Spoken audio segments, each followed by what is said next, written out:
G'day, Cephalon Collective, and welcome to Cephalon Squared mini episode number 30. My name is Cephalon Greg, and as always, I'm joined by Cephalon Lucas. How are you doing, good sir? Fantastic. Yes, Fantastic. fantastic. Are you sure? Doing good. I'm doing good. You're doing good. Well, that's Doing good. good. That's excellent. You've had a Yes. good week? Now, while traffic hasn't been good in streams lately, unfortunately, I did have a bit of a stroke of streamer's luck last night. It was awesome. It was the first stalker that appeared, and I got the smoking Smoking body body ephemera. ephemera. I still haven't got it, god damn it. I want the blood dripping one. Where do you get the blood dripping one from? Uh, we'll check I sometime. totally forgot about that. God, that was a thing. Or maybe it hasn't been released yet. No, I'm pretty sure it's out. It's a thing. Okay. Anyway, how is the weather treating you up north? Well, here in the little city of Ipswich is currently 16 degrees Celsius with a 40%. Oh, sorry, scrap that. I'm looking at the wrong thing. I'm looking at precipitation. It is 81% humidity here. Very good. 40% precipitation. Excellent. Well, I don't have precipitation numbers, so, you're just turning this show into something that it's not, Lucas. It's not a precipitation cast. It's a weather cast.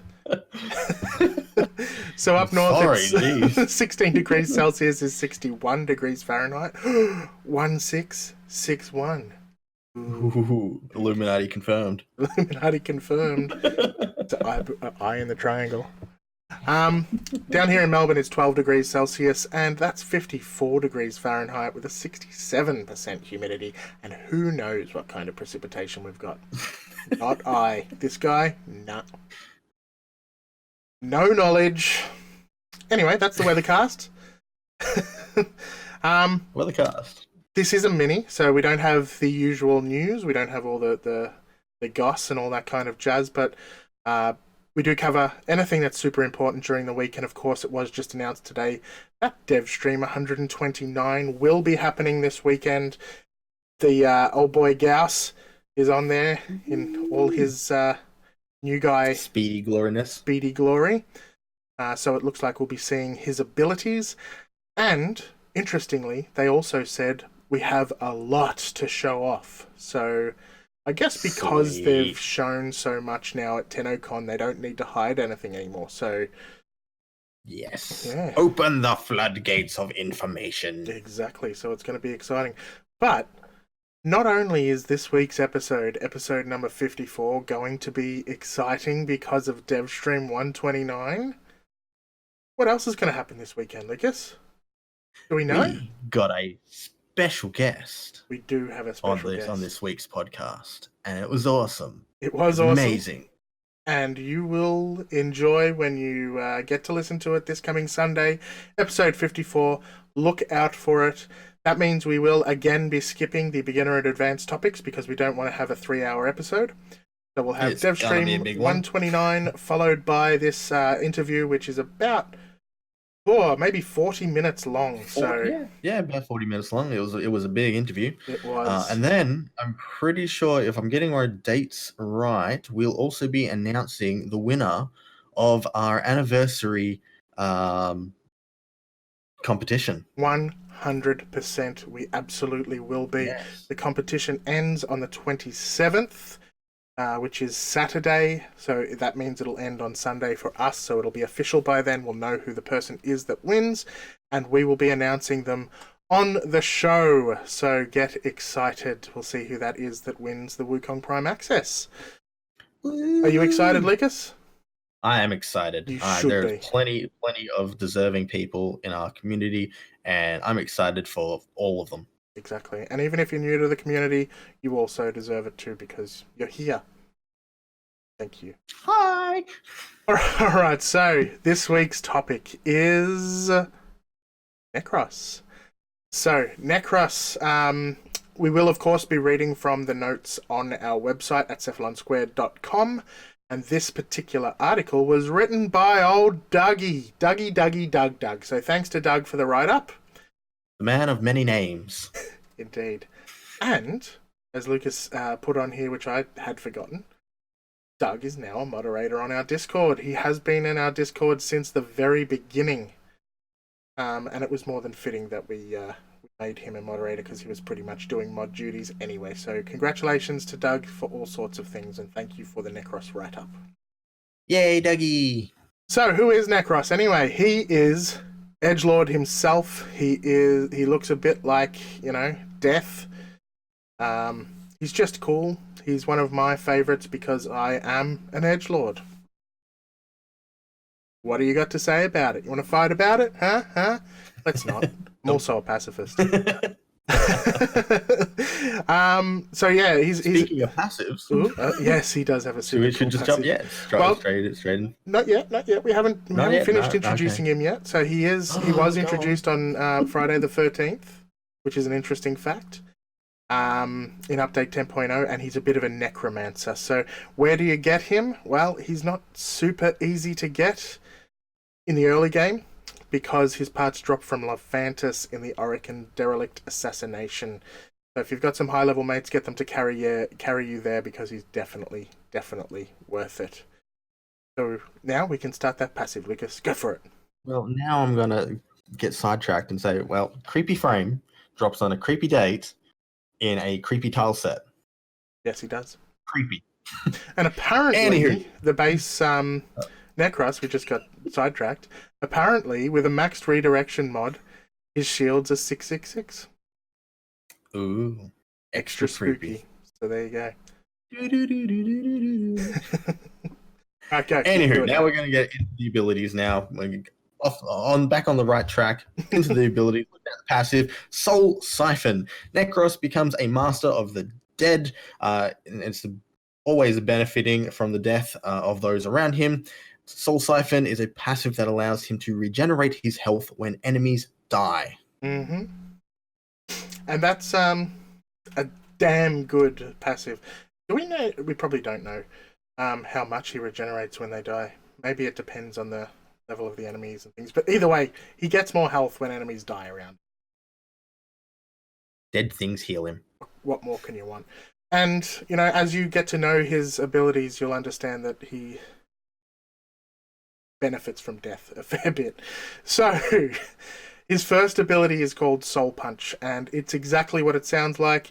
He targets a single enemy, and he punches them telekinetically, and punches their soul out of their body. Well, not necessarily. He knocks them over, but it would be cool if he punches their soul right out of their body. But he kind of does, because he deals impact damage in a line behind them. So, yeah, if there's anyone standing behind them, he damages them as well. So maybe he kind of damages them with the first dead dude's soul? I mean, the description is he turns the enemy's very soul into a deadly projectile. Yeah, so I guess he does. Yeah. Cool. Yeah. Nothing wrong with that. It's a pretty cool ability. Indeed, and it does have an augment. Actually, all of his abilities have an augment. His first one is called Soul Survivor, and it's used on not enemies, but on your allies. If they get downed, you use Soul Survivor. Well, you use Soul Punch on a downed enemy, and it will revive them instantly with 30% of their health, but it will also consume all of his energy. So keep that in mind. Dun, dun, dun. Next up is the ability to... this ability is too spooky for the enemies. It is Terrify. Not only does this ability frighten your enemies, but it will also reduce their armor by a percentile. This ability is affected by strength, allowing you to scare more enemies and reduce more armor.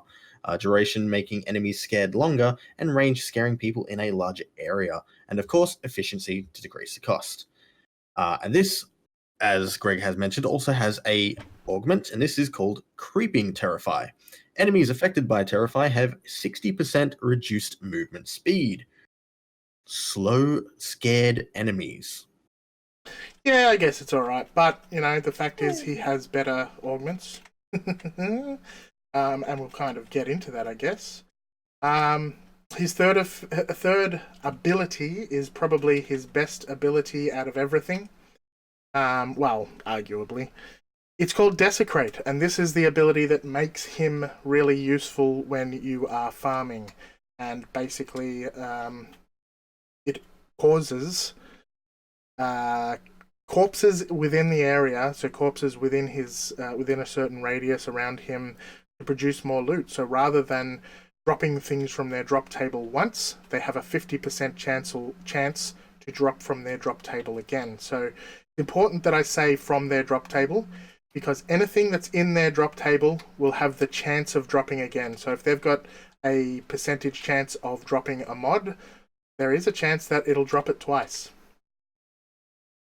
Not a huge chance, but there's a chance it'll drop it twice. So Desecrate is his best ability for farming, because when you're going out looking for resources, you will leave a lot of dead bodies around behind, and each of those dead bodies will have a very good chance at dropping a second piece of loot, which is often more resources. Now, keep in mind that although it says corpses in the description, it actually refers to body parts. So if you're using a weapon that has high slash and it causes the enemy to be chopped into pieces, then not only will you have one chance to drop additional loot, you'll have an additional body piece for that to drop from. Now, at its regular, the regular ability uses energy, so each body part that it consumes uses 10 energy. But if you have his augment mod, which is called Despoil, it no longer consumes energy, but instead consumes health. And if you've ever used old Nekros, you'll know that almost every single enemy drops health. So if they've got a 50% chance to drop double, then there's going to be a lot of health that's being dropped. So the reality is you're not going to die by using your health. Your ability is never going to end, which is amazing. And you're just going to constantly cause enemies to drop more and more and more. So that is his third ability. I went into a bit of detail on it because it is really his best and the one that people want to know about most. Lucas, anything else? And no, nothing else. Nothing else on that ability. And then there's Shadows of the Dead. Nekros truly shows his mastery of the dead with Shadows of the Dead, and he raises those that he has killed to fight alongside him for a period of time, or till their health runs out, which steadily decreases over time. The shadows start at their original base stats, but gain bonus percentile health, shields, and damage. This ability is affected by strength, increasing the percentile bonuses, duration in terms of how fast the health decreases, and efficiency, which reduces the cost of the ability. Fantastic ability. Really, really handy, especially with the augment Shields of Shadows. And this augment is equipped. The shadows within 50 meters will each take 6% of any damage dealt to Nekros. Indeed, they will. Undead meat shields. Yes. This is actually another fantastic. Obviously, it's a fantastic augment. So when you use your Shadows of the Dead, you call upon a whole bunch of shadows, not just one. So having lots of these guys running around, each of whom can absorb damage for you, just makes you even tankier. So yeah, Nekros at base max. At base max, it's 7 enemies. Seven. You resurrect the last 7. I believe it's the last 7 you killed, or it's like it kind of stores up enemies as you killed them, and every time you use it, it takes from that bank that you've slaughtered. I was told that it does it in order, but I don't know if that's true, because who the hell pays attention to in what order? But still, any ability, any enemy, it revives them. This does include Eximus enemies, so you can have a army of Eximus enemies if you've killed enough at any point. Exactly. So Nekros is, in my opinion, super cool. He can be pretty boring because really many people use him for is farming, because you take him in, you turn on Desecrate, and you just kill things. But there's nothing wrong with that. But he's also really tanky. He can die. He's not super tanky. He doesn't have the highest health, the highest definitely doesn't have high armor. He's got low armor. He definitely doesn't have the highest shield, but it's his passive, his despoil augment, and you really shouldn't be using this guy without despoil. And it's Shield of Shadows augment as well that makes him just an absolute beast. Do you have anything to say about how you mod this young fellow? Well, my particular build for this marvelous creature of death and darkness is to, of course, go with the Shield of Shadows and Despoil mods. They are an absolute given, regardless of anything. Mm-hmm. But interestingly enough, I would also say to throw on Equilibrium. Now, because of the Despoil, you get a lot of drops from your enemies. This does also include energy orbs from time to time. So picking up those energy orbs will restore health, and health pickups will also restore energy. So Yeah. it's a great way to tie it all in together. Extra survivability all round. The duration, honestly, is probably up there. Maybe a little bit of duration, a little bit of ability strength, just to kind of boost the amount of time you have your shields, your shadows available, and also to increase their buffs that they receive. But yeah, apart from that, that's Yeah. yeah, it's pretty His pretty passive standard. his passive actually restores 5 health for every enemy within 10 meters. Aha, just discovered it. Awesome. Cool. So the others that I think are absolutely super important for him is health conversion. So because there's so many health orbs dropping all the time, with every health orb you pick up, you can gain a stack that gives you 450 armor, which can stack 3 times. So basically, you can. So I think it stacks up to 450. I don't remember. But it can stack 3 times, which means you can buff up his armor, which is only making him tankier. Plus, adaptation is also pretty, in my opinion, a damn good one to put on him, because it just means he's going to be taking less damage from the various damage types that he's receiving. So he's really the perfect frame to be using a whole bunch of non-standard mods on. Yes. And he's just brilliant. I absolutely love Nekros. He's always been one of my favorites because I'm a bit of a silly edgelord, but hey, I own it. Yeah, love the guy personally. I don't use Soul Punch so much. I find it a little bit of a useless ability personally. Excuse me. I do use Souls of the Shadows of the Dead quite a lot. I use the Desecrate constantly, and I have started to use um, Terrify a little bit. I still don't find it's a very great CC ability though. I think it's a little bit weak. What do you think? Yeah, I mean, yeah, I actually have to agree on that one. Um, I mean, it does at base. It does affect up to 20 enemies around you within the 15 meters, And it does stack. and it does stack, and it does have a base 20% armor reduction. So it's not terrible. It's just very lackluster when you compare it to the rest of his kit. Yeah, and to be honest, I haven't really used it specifically a lot against Grineer, which is where it's probably going to be most effective because they are the enemy type that has the most armor. Because it doesn't strip shield, it only strips armor. So Yeah. I really should actually get out there and test that a little bit more on those particular types. But really, his 3 and 4 are where it's at. And because of those, it makes him a really tanky frame that can last into the end game, but he's not really something you'd take into long-term arbitrations. I'm sure you can, but you really want something that's going to do DPS as well. So just being able to survive is one thing, but killing stuff is also pretty damn important in the game. So, Yeah. cool. I don't think there's anything much else to say about Nekros. Don't bring Archiplasmor when you're using No. Nekros because there's no body left behind. Use Um, something choppy choppy.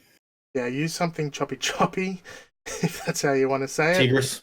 Tigris. You could always use a Tigris. It's high on slash damage. It will rip your enemies to absolute shreds. Yep. Um, so Anything that's that's a good going to one. tear things to pieces. Melee weapons mostly would be your best friend with this particular build. Anything with a nice chunk of range, maybe the Mios. Go the typical spin to win. What was that one? The Blade Whip. I'm lost for names at the moment. Amprex? Yeah. Yeah? Mate. Amprex? Is that what you're thinking of? Maybe. That's the Grenier freaking blender whip. That's the one I'm talking about, yeah. Oh, not Amprex. Yeah, Freaking no, not the Amprex. Oh, You know the one, yeah. fuck! I do know what you're talking blade about. weapon. I'm gonna have That to blade have a weapon. look. Atarax. Right now. Atarax. There we go. God. Atarax, Amprex. Where is my Atarax? Yeah, no, you're right. Shit, it started with an A. We got all confused. Oof. So yeah, Lucky we got shreddy shred weapons. So Tigris, ranged bladed things, just tear your enemies.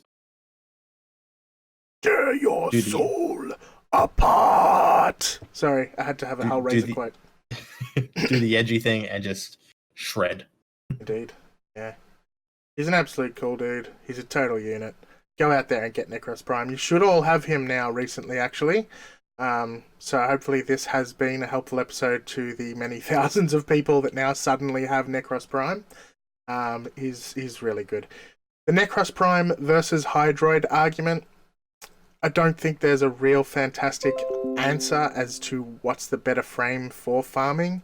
Hydroid's tentacles have a 100% chance of dropping, provided they're killed while held in the tentacles, whereas Nekros has a 50% chance of it dropping from anything within range and any body part. Personally, I think that's better than Hydroid, but we all have our different personal experiences and personal preferences, so it's really up to you in regards to your preferred farming frame. And of course Cora now with her ability is also up there as well, so choose what you like best. I'm pro Nekros. It's more fun. Yeah, I think Nekros is more fun too. Hydroid just gets in the way, but yeah, old water boy, he's alright. We pick on him a bit too much. Stop picking on old Hydroid. He's still got a place in my heart because he was my first prime frame. Anyway, next week we have Neja. And we have had a few people asking about him in the past as well, so I think there's a few people out there looking forward to young Neja. We still don't have an article up on the site, so I think we'll have to race to get that done. I don't mind doing it, Lucas. So yeah, we'll get that done. I'll get that done during the week. Won't be too hard. Anyway, and yes, just to pipe in, for anyone who's asking for specific frame podcasts, we are doing this alphabetical order, so you're going to have to wait for when we reach that particular one for you. Exactly, and if we've passed it in the past, then just head on over to our website, go to the Training Fragments Warframe 101 page for frames, and you'll find them in a list there. Provided you're looking on PC, you'll also find a link to the mini episode as well. So, yeah, not that hard. Otherwise, you can go to your podcast platform and do a search for the episode. You'll find it in there. Yeah.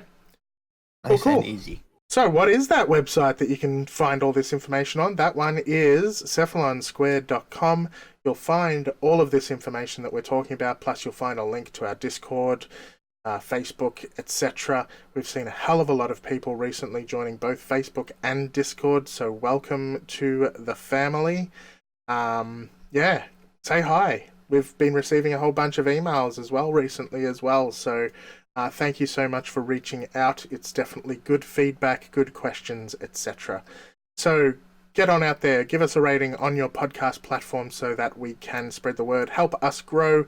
Let us know what you think of the show. It doesn't necessarily have to be a 5-star rating. Just give us a rating on what you think the show actually deserves and let us know your thoughts. We are aiming for that big 100, so we'll see how we're going for this particular weekend. Anyway, we should probably thank our patrons. Do you want to start, Lucas? Let's do it. I will start. Thank you, Rathok. Thank you, Jellybean1799. Thank you, Einself1000. Thanks, ADOP88. Thank you, Lord Frieson. Thank you, Logan Neal. Thank you, Danathan. Thank you, Solarian. And thank you, Obsolete Ninja 13. Indeed. So thank you to all of these people for essentially producing the show and helping us improve our equipment. As I was mentioning last week, I was soon to be getting a new webcam. Well, I have it, so if you watch more recent videos or check more recent streams, you will now see me in all my terrifying glory. Put it away, put it For away. better or worse. So thank you so much, and as we continue to improve, hopefully that improves the show for you as well. My name is Greg Newbegin. I am Mad Capsule on Twitter and Twitch and all over the internet. Who are you, Lucas? I am Lucas Silvestri. I am Silverlight all over the interwebs. SILVRLGHT. Thank you very much to our lovely community. Absolutely can't get enough of you guys. It's amazing. The amount of love, the amount of support. It's great. Love you guys. Thank you. Absolutely is. And the community keeps growing, and we couldn't be happier with how fantastic everyone is. Basically, we haven't got a single bad egg in the whole bunch, and it's great. Thanks to Jan at disco_box on Twitter. Don't forget to send him a message of love on Twitter for the intros and outros. And thank you to you for listening. And we will see you in a few short days for episode 54, which we're going to call the birthday episode. Yay! Thank you. Bye. Bye.